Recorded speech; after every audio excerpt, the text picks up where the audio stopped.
Mungkin Bapak tahu itu partainya itu. Punya TV, punya macam-macam tuh. Ya. Cluenya itu. Ya, birunya mirip dengan Gelora tapi dia lebih tua.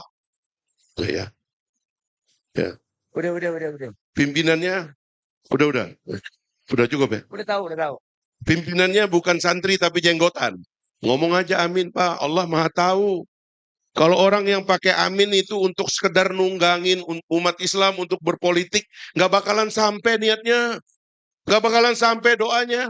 Sebagian dari kawan-kawan kita yang agak kanan jauh, yang emosi, dibilangin Pak Prabowo berkhianat segala macam. Berkhianat apa? Pak Prabowo itu niatnya, sejarahnya bersama umat tidak pernah geser. Ketika pertemuan Pak Prabowo dan Pak Jokowi kemudian alhamdulillah berhasil, kita luar biasa senangnya. Dan kita waktu itu bilang ke Pak Jokowi, Pak, pertahankan koalisi sampai ujung. Karena yang terjadi ini adalah monumen penting, peristiwa terpenting dalam sejarah umat dan sejarah bangsa Indonesia.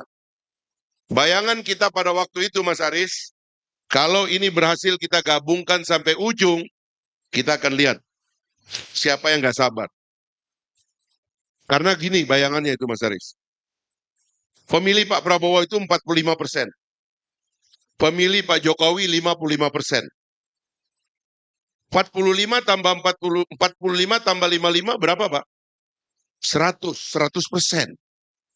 Jadi kita sederhana mikirnya waktu itu. Ini udah 100% Ji. Pak Jenderal, ini udah 100%. Jadi kita pikir soal menang itu sebenarnya soal gampang. Karena gagasannya udah bener.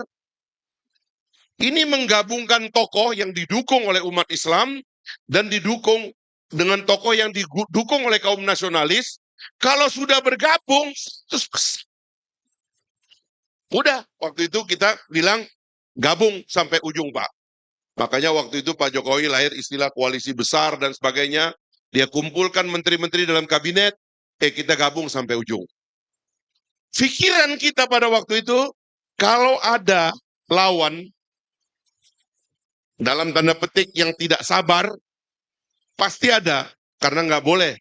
Saya pernah bilang waktu itu dalam Pak Anies masih ingat mungkin. Saya bilang Pak, lawan kota kosong aja Pak. Oh jangan, kata Pak Prabowo itu keras sekali. Jangan, nggak boleh. Ini demokrasi, kata Pak Prabowo. Pemilunya harus real, kata beliau. Baik, kita sambil nunggu nih. Kan 100%. Kalau ada kepingan kan kecil Pak. Kita lihat nih siapa yang nggak sabar nih. Ternyata muncullah kepingan pertama. Muncullah kepingan kecil pertama.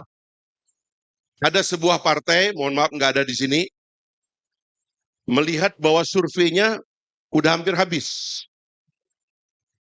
Di sebelah kanan dia lihat ada massa lagi menyanjung-nyanjung seseorang yang kira-kira kalau orang itu diambil, massanya masuk partai dia. Mungkin Bapak tahu itu partainya itu. Punya TV, punya macam-macam tuh. Ya. Cluenya itu. Ya, birunya mirip dengan Gelora tapi dia lebih tua. Tuh ya. Ya. Udah. Pimpinannya udah. Udah cukup ya. Udah tahu. Pimpinannya bukan santri tapi jenggotan. Udah tahu. Keluar satu. Waktu itu terus terang saya kecewa. Kenapa umat dipakai? Bapak-bapak mungkin banyak salah paham, tapi saya kecewa. Karena saya membayangkan waktu itu, justru harusnya umat melihat bahwa setelah begitu lama kita menyaksikan Pak Prabowo berjuang, dan kita lihat ketulusan hatinya, kebenaran niatnya, lurusnya tekadnya, insya Allah kali ini Pak Prabowo yang akan menang. Ini pada takut ngomong amin nih, saya lihat nih. Ngomong aja amin Pak, Allah Maha tahu. Kalau orang yang pakai amin itu untuk sekedar nunggangin umat Islam untuk berpolitik, nggak bakalan sampai niatnya. Nggak bakalan sampai doanya. Ya. Tapi kalau ngomong amin itu betul-betul karena kelurusan niat, keinginan dan cita-cita, insya Allah sampai. Amin. Tenang aja. Nggak usah khawatir. Amin. Ya. Ya Robbal Alamin. Malaikat nggak ada salah catat Pak. Ya. Jadi akhirnya muncul itu dan kita klarifikasi. Memang benar ini adalah manuver penyelamatan partai politik. Memakai, mohon maaf, sebagian dari kawan-kawan kita yang agak kanan jauh, yang emosi, dibilangin Pak Prabowo berkhianat segala macam. Berkhianat apa? Pak Prabowo itu niatnya, sejarahnya bersama umat tidak pernah geser. Pada saat semua memusuhi umat Islam, Prabowo ada di situ. Gak pernah.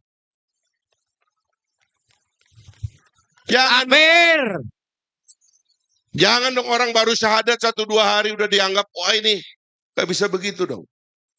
Lihat dong track record orang. Nah ini Pak Prabowo. Ya kita berpikir waktu itu ya udahlah. Kita finishing pemilu 2024. Kira-kira ini gampang nih. Karena kita udah tahu nih. Di tengah jalan muncul lagi kepingan kecil. Segitu lepas. Hal yang sama dari dua kepingan ini adalah presiden tidak tahu menau. Itu kuncinya. Karena rencananya koalisi besar itu akhirnya harusnya diselenggarakan sampai ujung. Muncul lagi Bapak Ibu sekalian. Dan ternyata kira-kira itulah yang bertarung agak keras, yang panas agak keras. Pada pemilu-pemilu sebelumnya, ada dua ekstrim yang sangat keras, yang sangat tajam, akhirnya keluar dari koalisi besar ini. Padahal kita ini adalah prinsipnya adalah ummatan wasatan. Wa kadzalika ja'alnakum ummatan wasatan litakunu syuhada'a 'alan nas. Kita ini saksi, kita ini nonton sama Pak Anies, sama Pak Prabowo, sama Pak Jokowi. Kita bangun jalan tengah, Pak.